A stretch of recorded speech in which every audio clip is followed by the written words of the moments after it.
The battle above the moon of Kethra had been going on for 6 hours, and Earth was losing. Commander Elena Voss stood on the bridge of the human warship. Resolute. Watching the tactical screen as another coalition ship died. It was a Draxil cruiser, one of the tall lizard-like allies of Earth, and it broke apart in silence, its pieces spinning into the dark. Elena did not look away. She had learned long ago that looking away did not make the death stop. "Enemy fleet still holding position," said her second officer, a young man named Tomas Reyes. His voice was tight. "They are not even pressing the attack anymore. They know we cannot win." Elena did not answer right away. She studied the screen. The enemy fleet, the Skarn Empire, had come to Kethra with 300 ships. The Coalition, the alliance of species that included Earth, had brought 210. Now the Coalition had 130 left, and Earth's own fleet, once 40 ships strong, was down to 17. "Send another message to Coalition Command," Elena said. "Ask again for reinforcements." "I already sent 3 requests," Tomas said. "The answer is the same. There are no reinforcements. Every fleet is fighting somewhere else. The whole front line is collapsing." Elena closed her eyes for 1 second. Only one. Then she opened them and looked like a commander again. "Then we hold as long as we can," she said. "Every hour we hold is an hour the colonies behind us can evacuate." Kethra was not an important moon by itself, but it guarded the path to 3 human colonies and 1 Draxil homeworld. If the Skarn broke through here, there would be nothing standing between their war fleet and millions of civilians. The Skarn Empire had been fighting the Coalition for 11 years. In the beginning, the war had seemed almost fair.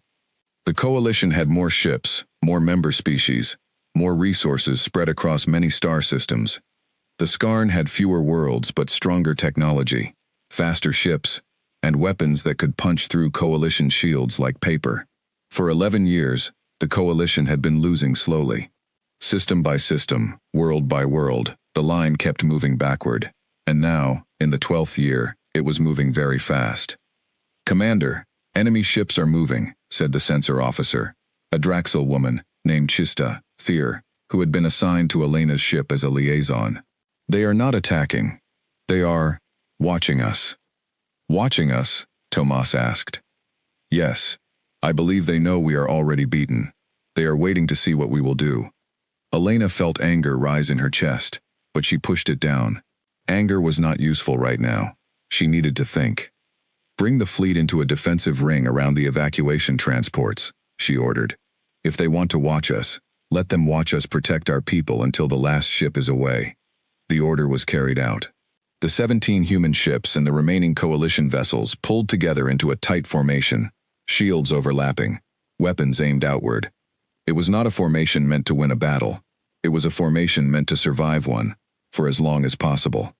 On the far side of the battle, hidden behind 3 heavy cruisers, 12 transport ships were loading the last of the human miners and their families from Kethra's surface stations.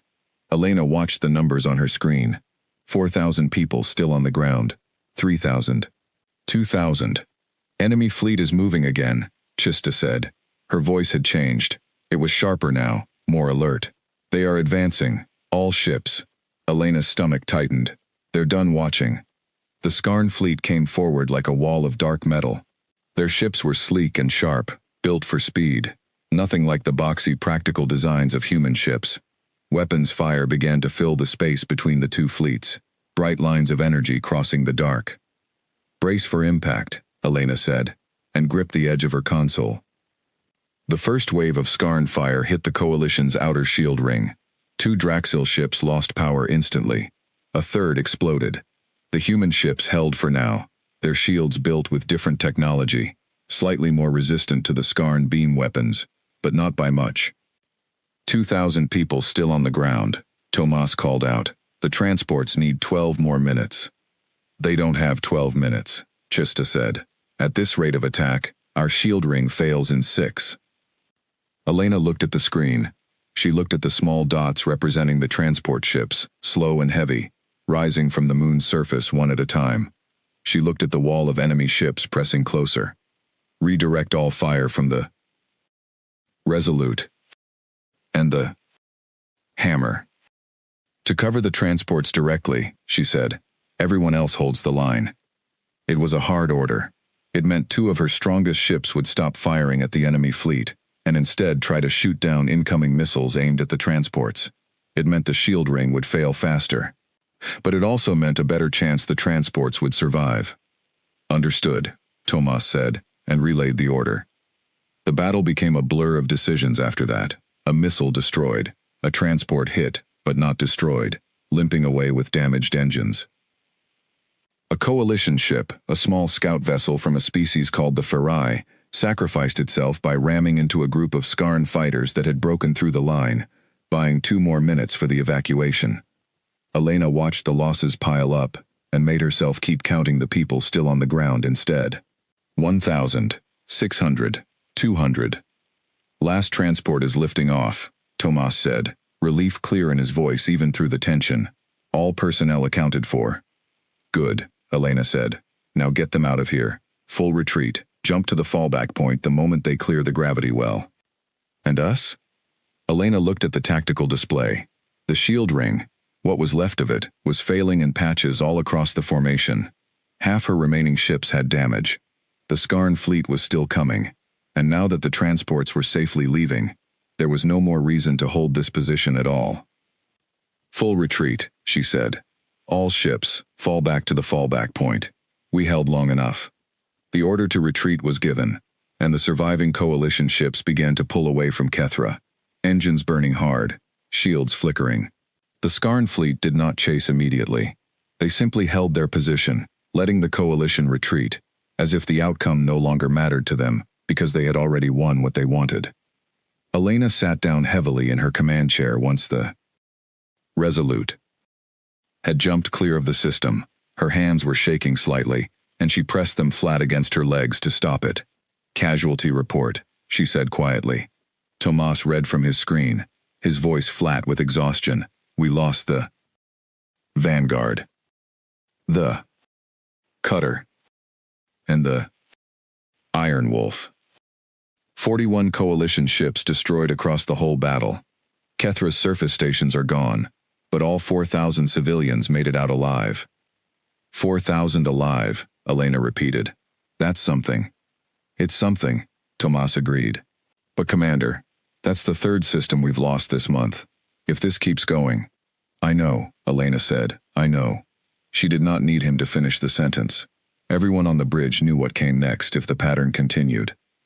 The coalition's border worlds would fall one by one, and eventually, the war would reach Earth itself. 3 days later, Elena sat in a briefing room aboard Coalition Fleet Headquarters, a massive station built in the space between 2 neutral systems. Around the table sat representatives from every major coalition species, the tall Draxil, the small quick-moving Ferai, the calm and slow-speaking Orinth, and several human officers, including Elena. At the head of the table sat High Admiral Threll, a Draxil officer who commanded the entire coalition fleet. His face, covered in fine green scales, showed the tiredness of a being who had not slept properly in weeks.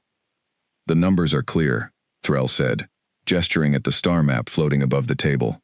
Red zones mark territory lost to the Skarn Empire over the past year. The red covered a frightening amount of space. At the current rate of losses, we project the front line will reach human space within 4 months, Draxil space within 6. If nothing changes, the coalition will not survive this war. The room was silent. No one argued with the numbers, because the numbers were true.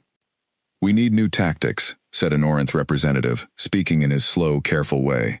New weapons, new strategies, something the Skarn have not seen before. We have tried everything within coalition law, Threll said. New ship designs, new formations, new alliances with outside species. None of it has been enough. The Skarn technology is simply superior to ours in the areas that matter most. Speed, shielding, and weapon penetration. Elena raised her hand slightly, and Threll nodded to her. Admiral, may I speak freely? Please. There is one thing the coalition has not tried, Elena said, because it is against coalition law. The room grew tense. Several of the other officers shifted in their seats. Everyone in that room, human or not, knew what she was about to say, even before she said it. The dark ship program, Elena said. Threll's scaled face did not change expression, but his eyes narrowed slightly.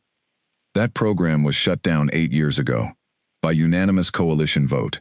The technology involved was declared forbidden. I know, Elena said. I was there when it was shut down. I watched it happen.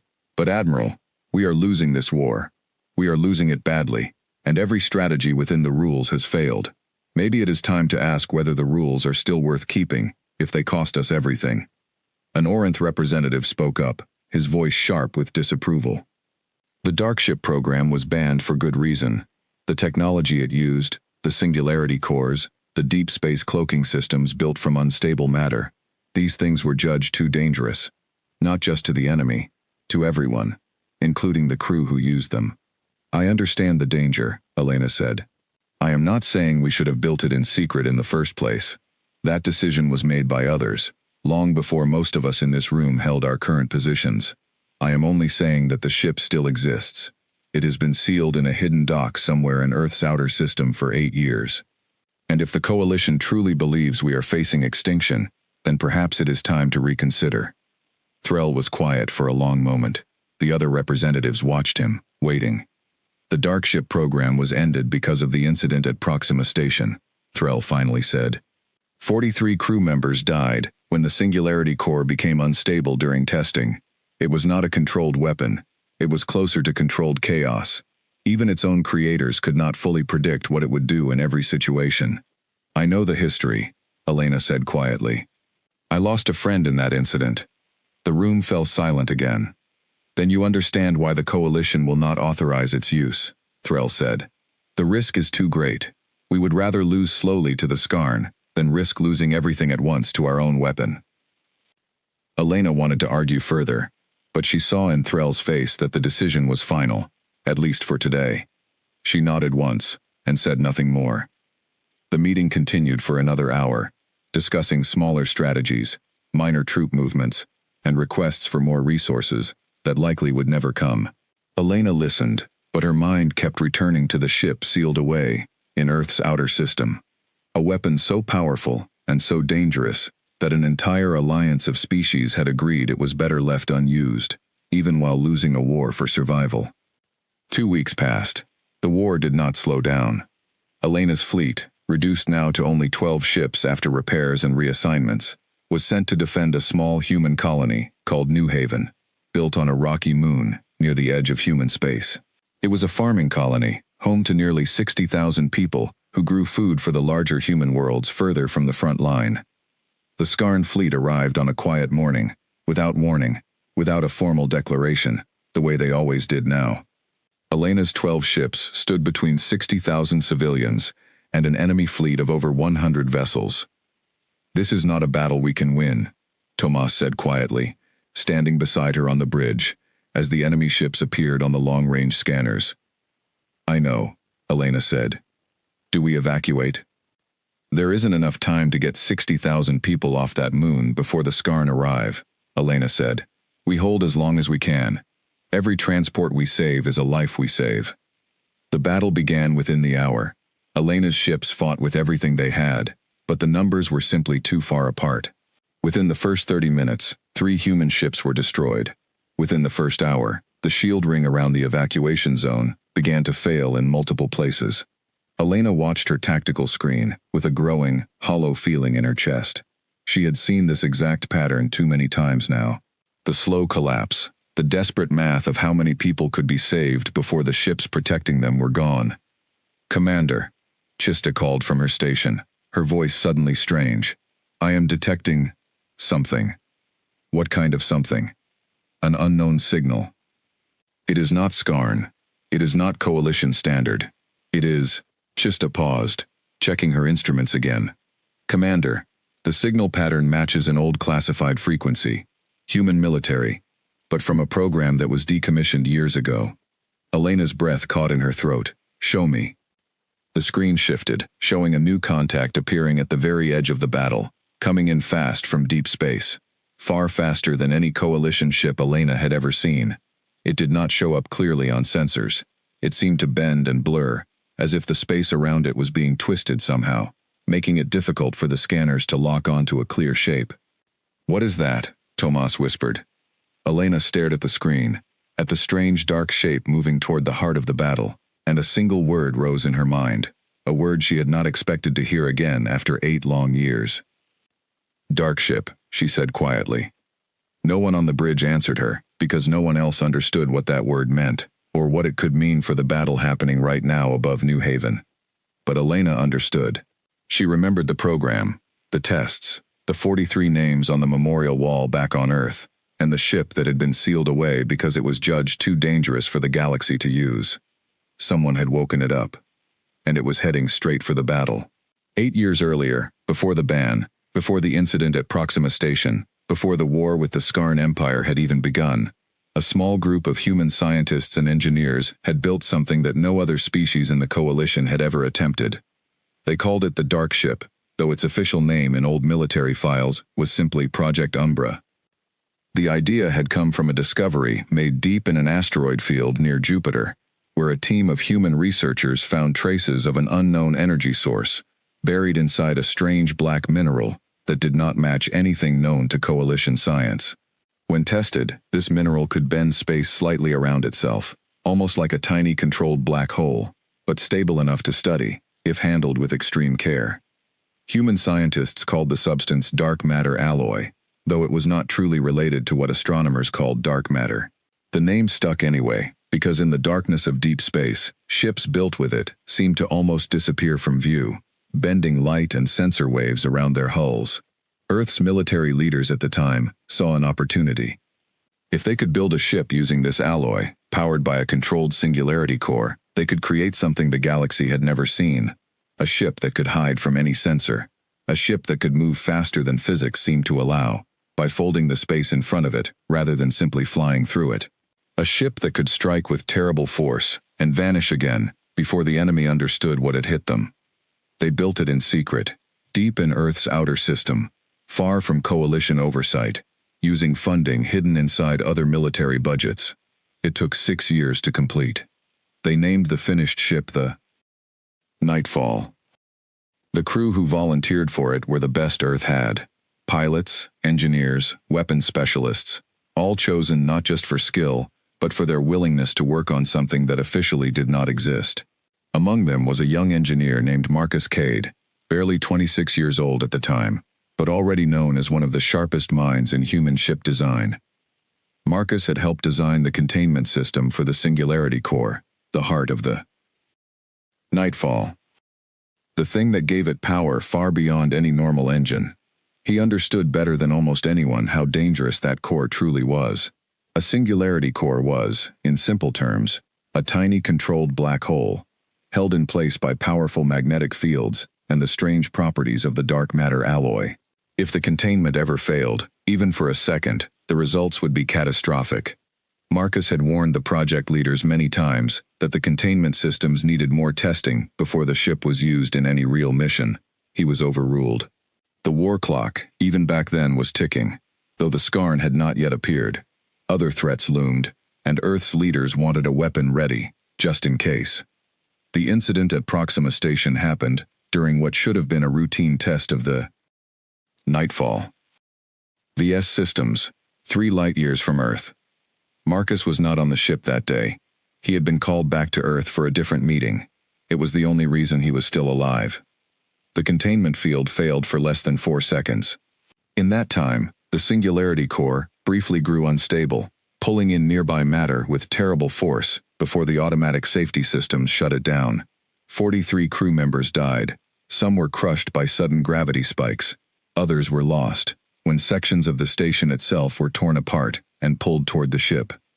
The Nightfall survived, badly damaged but intact, its containment systems eventually stabilizing the core on their own, a fact that surprised even the engineers who built it. When the Coalition learned what had happened and what kind of technology Earth had secretly built, the reaction was immediate and severe. An emergency vote was called. Every Coalition species agreed. Dark matter alloy technology and singularity core weapons were to be banned across all member worlds. The Nightfall was ordered destroyed. Earth's government, humiliated and afraid of losing its place in the Coalition, agreed to comply. But instead of destroying the ship, a small group within Earth's military secretly sealed it away instead, in a hidden dock built into a hollowed-out asteroid far beyond Pluto, disguised as an abandoned mining outpost. Officially, records were falsified to show the Nightfall had been dismantled. Only a handful of people ever knew the truth. Marcus Cade was one of them. For 8 years, he had lived a quiet life on Earth, working as a civilian ship engineer, carrying the guilt of 43 deaths, and the secret of a warship still hidden in the dark, waiting. Marcus was in his small apartment in New Chicago, one of Earth's largest cities, when the message came. It arrived on a private channel, one he had not used in 8 years, encrypted with a code only a few people still alive would recognize. He almost did not open it. Part of him hoped, after all this time, that the message did not mean what he thought it meant. The message was short. It came from a woman named Director Sarah Klein, the last surviving member of the original Project Umbra Oversight Committee, now working quietly within Earth's Ministry of Defense. The war is being lost. New Haven Colony is under attack. 60,000 civilians. Defense fleet cannot hold. Earth's president has authorized emergency use of the Nightfall under direct executive order, outside coalition law. We need a crew. We need you. Marcus read the message 3 times before he stood up and began packing a bag. He knew this decision would break coalition law completely. He knew it might cause serious political trouble for Earth, possibly even expulsion from the coalition itself. He knew, better than anyone alive, exactly how dangerous the ship truly was. He also knew 60,000 people were about to die if nothing changed. He sent one reply. I'm in. Hewitt. The hidden dock beyond Pluto had not been visited in 8 years, but it had not been forgotten either. A small maintenance crew, working in secret, had kept the Nightfall in working condition the entire time, running quiet diagnostic checks every few months, keeping the Singularity core stable, keeping the systems ready in case this exact day ever came. Marcus arrived at the dock aboard a small stealth shuttle, along with 4 other former crew members who had answered Director Klein's call. They stood together in the dim light of the ancient dock, looking up at the ship that had haunted their memories for 8 years. The Nightfall was a strange and beautiful thing. Its hull was made of the black alloy, so dark it seemed to swallow the light around it, giving it an almost shadowy, unclear shape even up close. It was smaller than most coalition warships, built for speed and stealth rather than size, but every line of its design suggested power held carefully in check. It's been a long time, said Captain Ilya Novak, the ship's original commanding officer, standing beside Marcus. Ilya was older now, her dark hair streaked with gray, that had not been there 8 years ago, but her eyes were sharp and steady as she looked up at the ship she once commanded. Too long, Marcus said quietly. Are you ready to do this again? Ilya asked him. Marcus thought about the 43 names on the memorial wall. He thought about his own hands, shaking every time he had ever thought about the core containment system since that day. No, he admitted, but 60,000 people don't have anyone else. Ilya nodded, understanding completely. Then let's get to work. The crew boarded the Nightfall and began the long process of bringing her fully back online. Marcus went straight to the engineering section, running his hands over familiar controls, checking every reading on the Singularity core, with an intensity that bordered on fear. The core hummed steadily, contained and stable, exactly as the maintenance crews had reported. Containment field holding at 98% efficiency, Marcus reported over the ship's internal comm. Better than I expected after 8 years of storage. Good work keeping her alive, Ilya replied from the bridge. Weapons systems? A weapons specialist named Priya Shah, who had also answered the callback, ran her checks. All systems responding. The graviton cannons need recalibration, but they're functional. Cloak field generator is fully charged. Engines? Ready, said the pilot, a quiet man named David Okafor, who had barely spoken since boarding, but whose hands moved over the controls with total confidence. She'll fly. Ilya took a slow breath, sitting in the captain's chair she had not touched in 8 years. Then let's not waste any more time.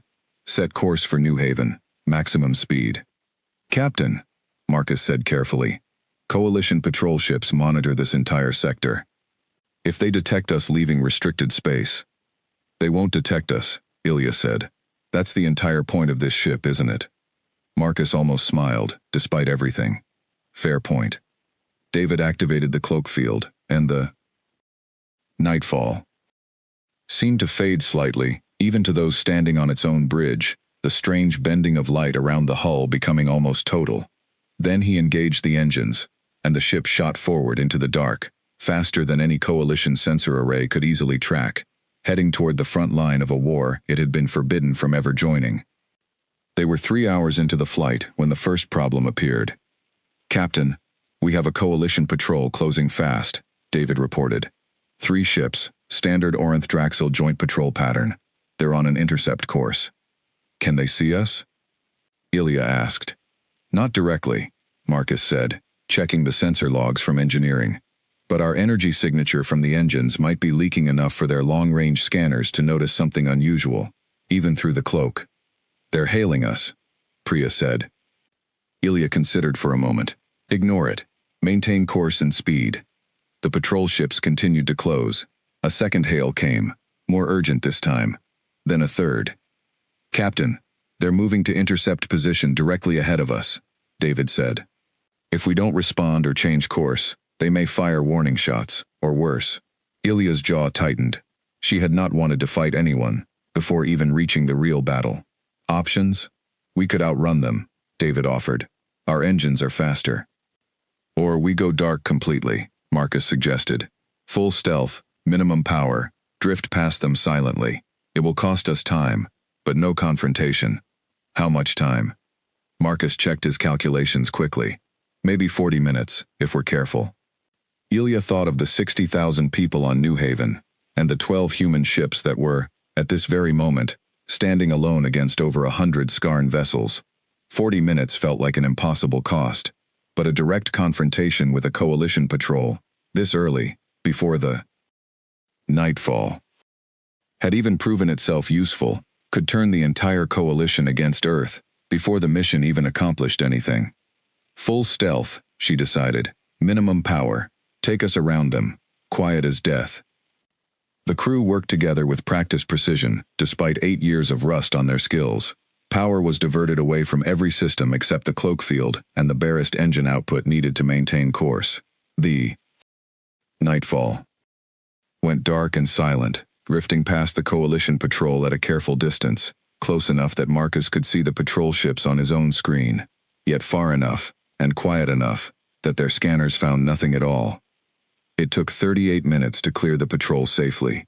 Then the crew brought the ship back to full power, and the nightfall shot forward once more into the dark, racing now toward New Haven, toward a battle that had already been raging for over an hour without them. "How much longer until we reach New Haven?" Ilya asked. "At current speed," David said. 22 minutes.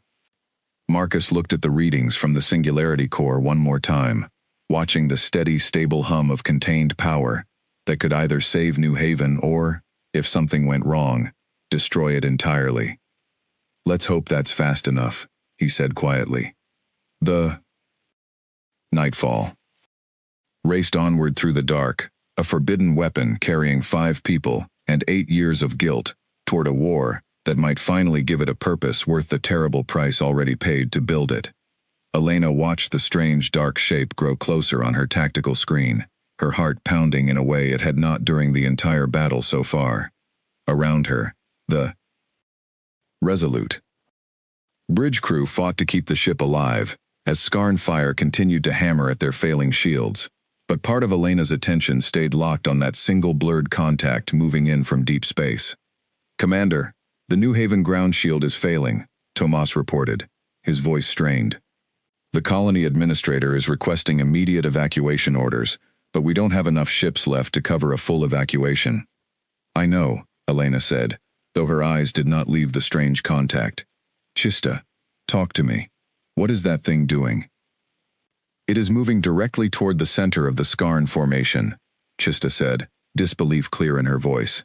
"Commander, at its current speed, it will reach the enemy fleet in under 2 minutes." That's not possible, Tomas said. Nothing moves that fast. Not even Skarn ships. Elena did not answer. She knew exactly what kind of ship could move that fast, because she had read the classified files about it years ago, back when she was young and had just started her military career, back before the project was shut down and buried. On the bridge of the Nightfall. Ilya Novak watched the same battle unfold on her own screens, the chaos of Coalition and Skarn ships, locked in a desperate struggle above the moon of New Haven. Target the largest concentration of enemy ships, she ordered.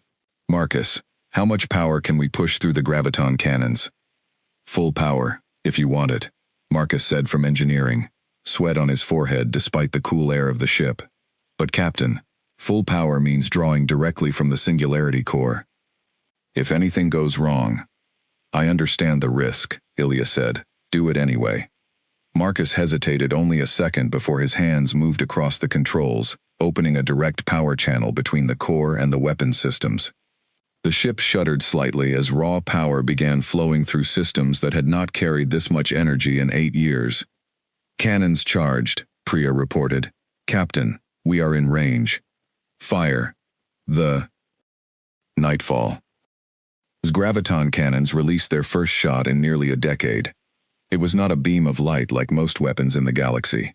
Instead, it was a distortion, an invisible wave of intense gravity that tore through space and struck the closest group of Skarn ships with terrible force. 3 enemy cruisers, caught in the wave, were crushed inward instantly, their hulls collapsing as if squeezed by an enormous invisible hand. On the Resolute bridge, Elena watched 3 Skarn ships simply disappear from her screen, imploding into nothing within seconds. What in the world was that? Tomas said, staring at his display. That, Elena said quietly, a strange mix of fear and hope rising in her chest, was the Dark Ship. The Skarn fleet, which had been advancing with confident precision only moments before, suddenly broke formation. Ships scattered in different directions, weapons firing wildly at the strange dark shape that had appeared among them, a shape their sensors could barely track, moving faster than their targeting systems could predict. They can't get a clean shot on us, David reported from the pilot's seat of the Nightfall, a thin note of excitement in his usually calm voice. Our cloak and the Singularity Core distortion field together are confusing every scanner they have. Then let's make it count, Ilya said. Bring us through the formation. Target their command ship. The Nightfall moved through the chaotic Skarn fleet like a shadow given terrible purpose, firing graviton bursts at ship after ship, weaving between return fire that never quite managed to find its mark. Where normal coalition ships would have been destroyed within seconds trying such a maneuver, the Nightfall's cloak and speed kept it just barely out of reach every single time. Marcus watched the core readings carefully, sweat soaking through his shirt now. The power draw was intense, higher than anything they had tested even in the original trials 8 years ago. Containment field is at 83% and dropping, he called out.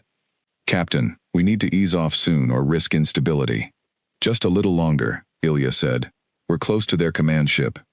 The Skarn command ship was larger than the others, a heavy cruiser bristling with weapons and shielded far more heavily than the rest of the fleet. It had begun turning its main weapons toward the Nightfall, its own sensors finally managing to get a partial lock through the confusion. They're targeting us directly, Priya warned. Main weapon charging. David, evasive, Ilya ordered. The pilot's hands moved instantly, throwing the Nightfall into a sharp turn that pressed the crew back into their seats. The Skarn command ship's main weapon fired a heavy beam that missed the Nightfall by less than 100 meters, close enough that the crew felt the ship shudder from the energy discharge alone. We won't dodge a second shot that close, David said through gritted teeth. Marcus, can you give me more power to the cannons for one more shot? Ilya asked. Marcus looked at his readings. 81% containment, dropping steadily. He knew, better than anyone on this ship, exactly what could happen if that number fell too far, too fast. But he also thought of the 11 years of war. The world's already lost.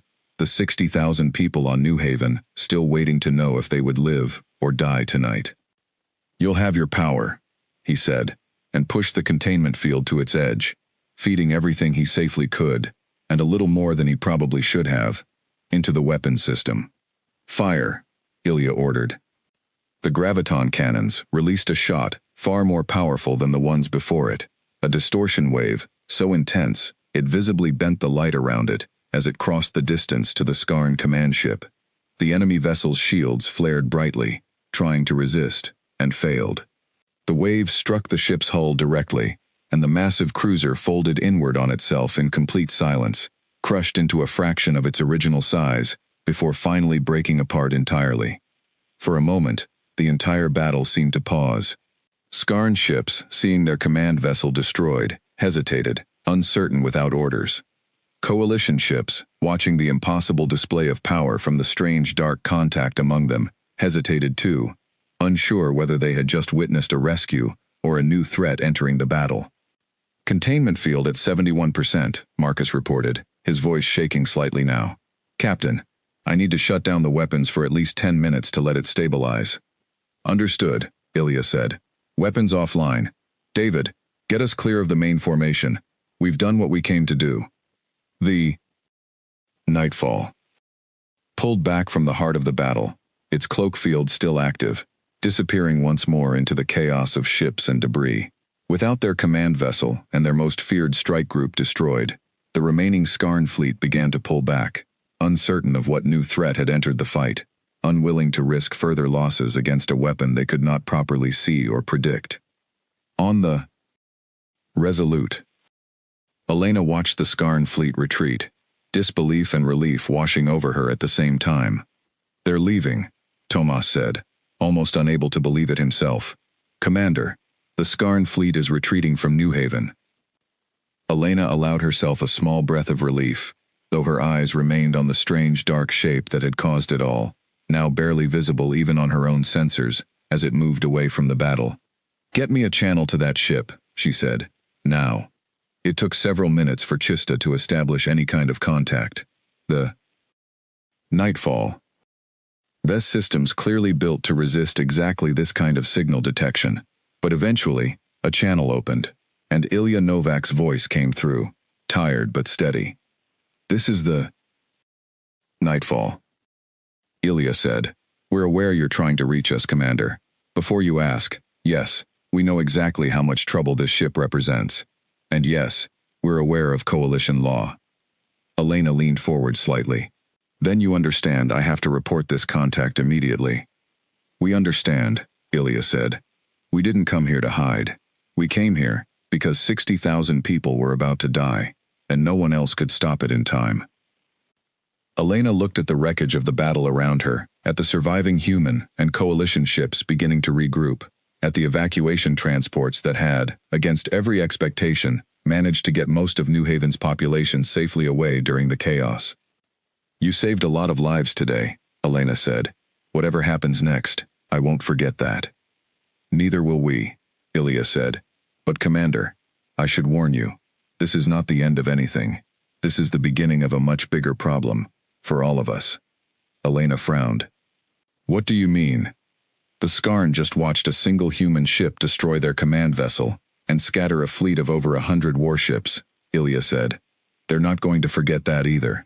And neither, I suspect, is the rest of the coalition. Back on the nightfall. Marcus sat in the engineering section, watching the containment field readings slowly climb back toward stability. His hands were still shaking, partly from exhaustion, partly from the memory of numbers falling too close to danger for comfort. Ilya came down to check on him personally once the ship had moved to a safe distance from the battle site. Good work today, she said quietly, standing in the doorway. We pushed the core harder than we ever tested it, Marcus said, not looking up from his console. 71%. We were closer to another Proxima station than I want to admit. But we didn't lose containment, Ilya said. The ship held. This time, Marcus said. Ilya, if we're going to keep doing this, keep fighting like this, we need better containment systems, real testing. Real time to improve the design, not just pushing an 8-year-old ship to its absolute limit every time we need it. I agree, Ilya said. But first we need to survive whatever happens next. Because Elena Voss was right to warn us. This changes everything. For Earth, for the Coalition, maybe for the whole war. Marcus finally looked up at her, exhaustion clear in his eyes. You think the Coalition is going to thank us for saving New Haven? Ilya's expression was grim. I think the Coalition is going to be very afraid of what we just proved humanity can build. And frightened people, frightened governments, don't always make wise decisions. Neither of them said anything else for a long moment, the hum of the recovering singularity core the only sound between them, a quiet reminder of both the power they now carried and the terrible responsibility that came with it. The news of what happened at New Haven spread through the Coalition faster than anyone expected. Within 2 days, every member species had heard some version of the story. A single human ship, using forbidden technology, had destroyed a Skarn command vessel and driven off an entire attacking fleet. The reactions were not what Elena had hoped for. She stood once again in the briefing room at Coalition Fleet headquarters, but this time the room was full, every seat taken, extra chairs brought in for representatives from species who did not usually attend routine strategy meetings. High Admiral Threll sat at the head of the table, his scaled face harder than Elena had ever seen it. The Coalition Council has convened an emergency session, Threll said, his voice carrying clearly across the tense room. The unauthorized use of banned technology at New Haven has raised serious concerns among every member species. Concerns, Elena repeated, unable to keep a note of frustration from her voice. Admiral, that ship saved 60,000 civilians. Without it, we would have lost New Haven completely, along with every ship I had left in that system. No one is disputing that the outcome saved lives, said an Orinth representative, an older being named Vethis, who spoke slowly and carefully as always. But the method used to save those lives has created a new and serious danger, a danger the Coalition specifically outlawed 8 years ago. With respect, Elena said, the danger of losing this war to the Skarn seems considerably larger than the danger of one ship that has, so far, only been used to save lives. So far, Vethis said pointedly. The Proxima Station incident also began with good intentions and careful safety measures. 43 people died because a machine humanity built proved more dangerous than its own creators believed possible. What happens next time, Commander Voss? What happens if that containment field fails during a real battle rather than a controlled test? Elena did not have a good answer to that, and she knew it. She had seen Marcus Cade's own worried reports about the containment field dropping to 71% during the battle. She knew the risk was real, not imagined. A representative from a smaller Coalition species, small-furred beings called the Nereth, who rarely spoke in large meetings, raised a nervous paw. There is also another concern, the Neroth representative said quietly. If humanity possesses a weapon capable of destroying a Skarn command ship and scattering an entire fleet, what does that mean for the balance of power within the Coalition itself? Humanity is already among our largest fleets. If they now have technology none of the rest of us can match. The words hung in the air, and Elena understood immediately what was being suggested, even though no one said it directly. Fear, not just of the Skarn, but of Earth itself. That's not what this is about, Elena said firmly. Humanity did not build this ship to threaten the Coalition. It was built, years ago, as a desperate measure against threats we did not yet fully understand, and it has been sealed away and unused for 8 years, exactly as agreed. And yet it was used, Threll said, without Coalition authorization, by a crew acting under orders from Earth's own government, outside the boundaries of Coalition law. Elena straightened in her chair. Because 60,000 people were about to die, Admiral, and no Coalition fleet was close enough to save them. Earth made a difficult choice, in an impossible situation. I would ask the Council to remember that before deciding how to punish us for it. The room was silent for a long moment. Elena could see disagreement in the eyes of many representatives, some sympathetic, others clearly frightened, still others simply calculating what this new information meant for their own species' position within the Coalition. The Council will deliberate, Threll finally said. In the meantime, Earth's government has been formally requested to surrender the Nightfall and its crew for full Coalition inspection and possible decommissioning. Elena felt her stomach drop. Admiral, That ship may be the only thing standing between the coalition and total defeat. Surrendering it now, when the Skarn have already seen what it can do. The decision has already been forwarded to Earth's leadership, Threll said, his tone leaving no room for further argument. This meeting is adjourned. Marcus Cade received the news of the Coalition's request the same day it reached Earth's government, through Director Klein's private channel once again. He was sitting in the Nightfall's engineering bay, running yet another set of stability tests on the containment field, when his communicator chimed with an urgent message. He read it twice, then called Ilya to the engine room immediately. "The Coalition wants us to surrender the ship," he said, showing her the message. "Full inspection, likely decommissioning. They want it done within the week." Ilya read the message carefully, her expression unreadable. "And Earth's government? What's our president's position?"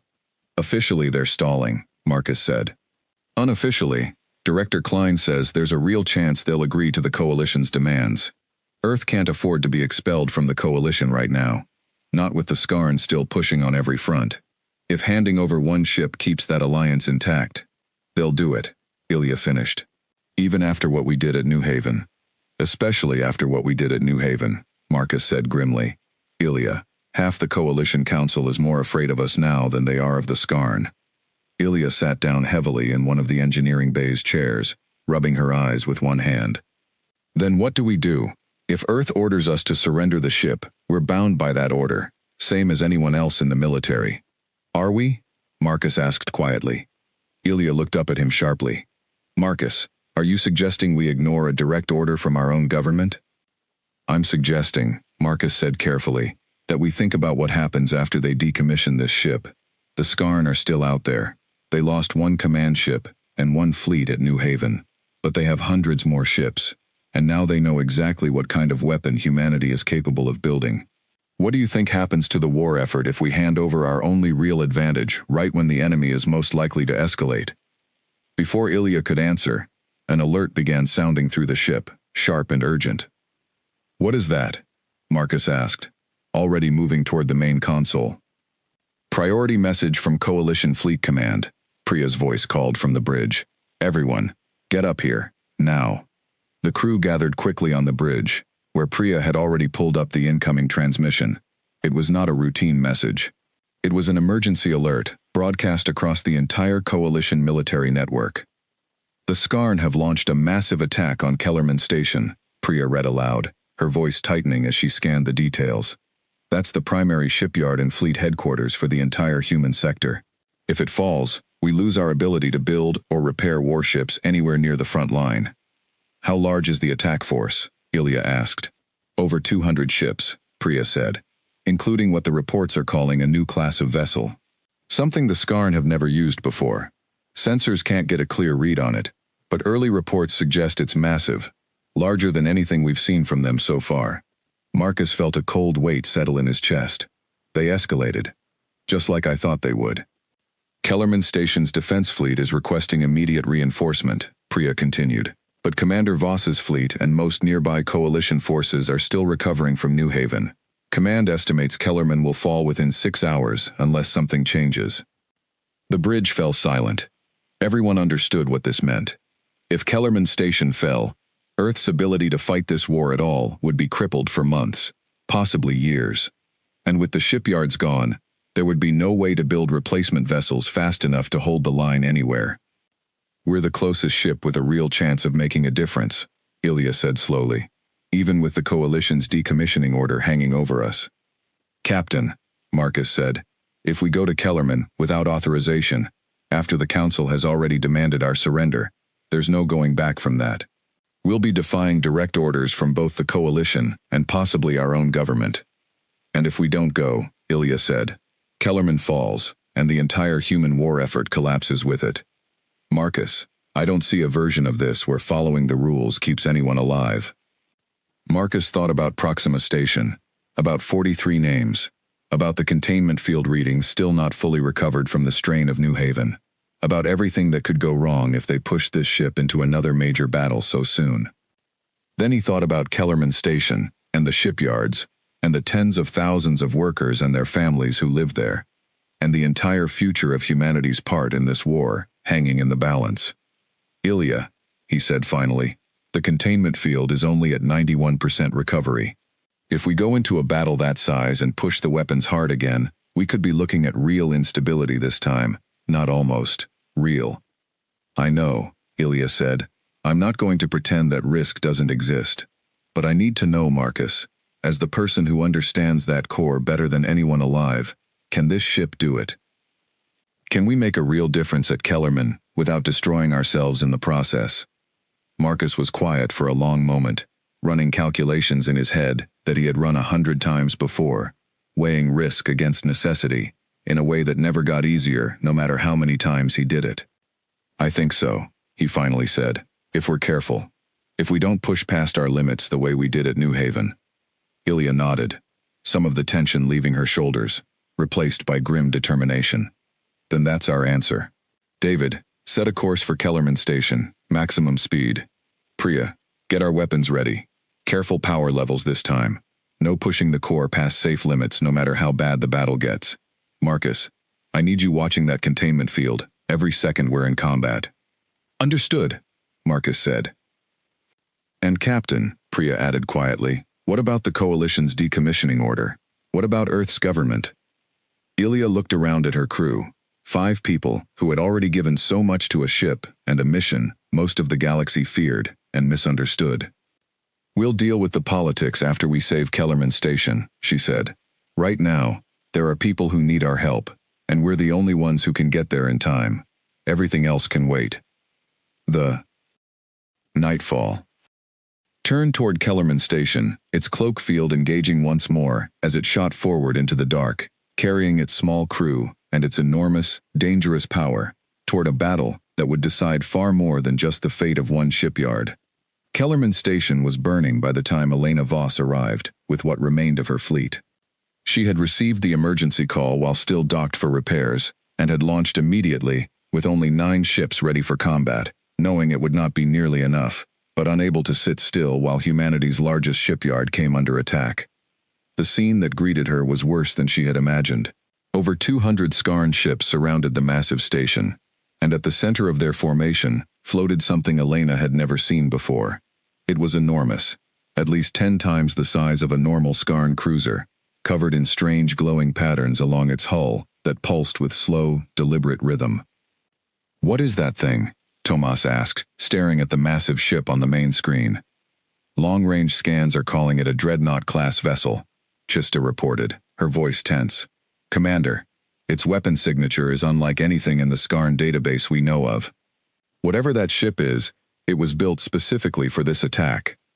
Elena watched as the Dreadnought fired a single massive beam of energy directly into Kellerman Station's outer shield, a beam so powerful it collapsed nearly a third of the shield's total coverage in one single shot. "Their defense fleet won't survive another hit like that," Elena said. "Get me a channel to Kellerman Command." The channel opened, showing the panicked face of the station's commanding officer, a human admiral named Reyes, no relation to Tomas, his uniform singed, and his bridge visibly damaged behind him. "Commander Voss," Admiral Reyes said, relief and desperation mixing in his voice. "Please tell me you brought more than 9 ships." "I brought everything I had ready," Elena said. "What's your status?" "Shields are failing. We've evacuated as many workers as we could to the underground shelters, but if that Dreadnought fires on the main shipyard structures directly, we lose everything. Decades of infrastructure, gone in minutes." "Hold as long as you can," Elena said. "We're coming in." She cut the channel and turned to her crew. "Formation Delta, protect the station's remaining shield generators. We buy time, however much we can." Her 9 ships moved into position, weapons firing at the edges of the Skarn formation, trying desperately to draw attention away from the station's most vulnerable systems. It was not enough, and everyone on the bridge knew it, but it was what they could do. The Dreadnought began charging its main weapon again, the glowing patterns along its hull brightening steadily, preparing for another devastating shot. "Commander," Cheshta said suddenly, an odd note in her voice, "I am detecting an unusual reading again, the same signature from New Haven." Elena's head snapped up. "Where?" "Approaching from deep space, directly toward the Dreadnought. On the nightfall." Ilya watched the same scene unfold, the massive dreadnought preparing to fire what looked like a killing blow toward Kellerman Station's central structures. "Marcus, status on the core," she said sharply. 94% containment, Marcus reported. "Stable. But Ilya, look at that ship. Whatever weapon it's about to fire, it's drawing more power than anything I've ever seen from a Skarn vessel. If we're going to stop it, we need to hit it before it fires, not after." "David, get us in close," Ilya ordered. "Priya, target the dreadnought's main weapon systems directly." "On it," Priya said, her hands moving fast across her console. "Captain, their shields on that ship are far heavier than the command cruiser we destroyed at New Haven. A standard graviton burst might not be enough to get through." "Then we hit it twice," Ilya said. "Marcus, can the core handle a double burst without pushing past safe limits?" Marcus checked his readings quickly, his mind racing through calculations. "It's close. Very close. But I think so, if we're precise about it." "Then let's be precise," Ilya said. "David, bring us to firing position." The nightfall. Shot forward, Cloakfield still engaged, weaving through the edges of the Skarn formation as it had done before. This time, several Skarn ships seemed almost ready for it, firing wildly into empty space, where their sensors detected faint distortions, but none managed to land a hit as the small dark ship closed in on its target. "In position," David said. "Fire," Ilya ordered. The graviton cannons released their first burst, striking the dreadnought's main weapon assembly directly. The massive ship's shields flared brightly, absorbing most of the impact, but a visible crack of damage spread across the glowing hull patterns near the weapon's core. "Shields at 40% on that section," Priya reported. "It held, but barely." "Second burst," Ilya said. "Now." Marcus's hands moved fast, feeding more power through the containment field toward the weapons system. The readings on his console climbed steadily. 87%. 83%. He watched the numbers with a tight knot in his chest, remembering New Haven, remembering how close they had come to real danger. "Cannons charged," Priya said. "Fire." The second burst struck exactly where the first had weakened the dreadnought's shields, and this time the graviton distortion tore directly through the failing barrier, striking the massive ship's weapon core directly. The result was not the clean implosion they had seen with the command cruiser at New Haven. Instead, the dreadnought's main weapon system exploded outward in a chain reaction, sending bright flashes of destructive energy rippling across its enormous hull. The dreadnought did not die instantly. It began listing sideways, secondary explosions spreading across its surface, its glowing patterns flickering erratically, before finally going dark entirely. On Elena's ship, the entire bridge erupted in stunned relief as the massive vessel began drifting away from the battle, clearly disabled, no longer any threat to Kellerman Station. "The dreadnought is down," Tomas shouted. "Commander, it's completely disabled." Elena allowed herself a brief moment of relief before turning her attention back to the wider battle. Without their massive flagship, the remaining Skarn fleet seemed to hesitate, much as they had at New Haven, their coordinated attack pattern breaking apart into confused, scattered engagements. "Now's our chance," Elena said. "All ships, focus fire on the weakest points in their formation. Push them back." The battle that followed was still difficult, still costly, but with the dreadnought disabled and the Skarn fleet's coordination broken, the tide finally began turning in favor of the defenders. Kellerman Station's remaining shield generators held just long enough for reinforcements, finally arriving from nearby systems, to help push the attacking fleet back entirely. 3 hours after the nightfall had first arrived, the last Skarn ships retreated from Kellerman Station, leaving behind the wreckage of their disabled dreadnought and dozens of destroyed cruisers. Binny. In the aftermath, Marcus sat quietly in the engineering bay, watching the containment field readings slowly stabilize back toward safe levels. The number had dropped as low as 79% during the battle, closer to danger than he liked, but the ship had held, and Kellerman Station had survived. Ilya found him there an hour later, looking exhausted but calm. "We did it," she said, sitting down beside him. "We did," Marcus agreed, "though I don't think Coalition Command is going to see it that way." As if summoned by his words, an incoming message alert chimed on the console. It was from Director Klein, marked urgent. Ilya opened it, and both of them read the message together in silence. Coalition Council has reversed the decommissioning order following full reports from Kellerman Station. Every species on the Council has now seen direct evidence that the Nightfall's actions saved not one but two major engagements from certain defeat. Debate is ongoing, but early indications suggest the Council may authorize limited, monitored use of darkship technology under joint Coalition Earth oversight, rather than a full ban. Earth's president has requested you both return for a formal briefing once the situation stabilizes. Well done, truly. Ilya let out a long breath, some of the tension of the past weeks finally beginning to ease from her shoulders. Monitored use, she said.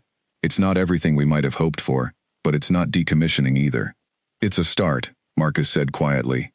Maybe now we can actually build proper containment systems, test things the right way, instead of running on 8-year-old technology and hope. Maybe, Ilya agreed. Though something tells me the Skarn aren't finished with us either. Not after losing two major engagements to a single ship. Marcus nodded slowly, watching the stable, steady hum of the Singularity core, contained and safe for now. A strange and powerful heart, beating quietly at the center of a ship that had once been forbidden, and now carried the fragile hope of an entire war effort. Then we'd better be ready, he said, for whatever comes next. Weeks later, Elena Voss stood on the observation deck of a newly repaired Kellerman station, watching construction crews already rebuilding what had been damaged in the battle. Beside her stood Ilya Novak, the two commanders having met in person for the first time since the events at New Haven. The Coalition Council formally approved joint oversight of the Darkship program yesterday, Elena said. Limited use, careful monitoring, but it's official now. No more hiding in the shadows. Good, Ilya said. The shadows were getting old. Below them, through the observation window, they could see the Nightfall. Docked at a specially built berth, its dark hull no longer something to be hidden away in secret, but studied openly now by careful Coalition engineers working alongside Marcus and his team, learning together how to make the dangerous technology safer, more reliable, and someday, perhaps, something the whole Coalition could benefit from, rather than fear. The war isn't over, Elena said quietly, watching the ship that had twice now changed the course of major battles. The Skarn will come back, probably with something even worse than that dreadnought. They will, Ilya agreed, but now, at least, we have something more than hope to fight them with. Far out at the edge of human space, the war continued, as it had for 11 long years. But for the first time in a long time, the people fighting it had reason to believe the tide might finally be turning, not because of superior numbers or better luck, but because a small crew of humans had been brave enough to bring a forbidden ship out of the darkness and use it, carefully, to protect the people who needed it most. The Nightfall remained docked at Kellerman Station that evening, its black hull catching the last light of a distant star, no longer a secret buried in the dark, but a promise, fragile and dangerous, that humanity would find a way to survive, whatever the galaxy threw at them next.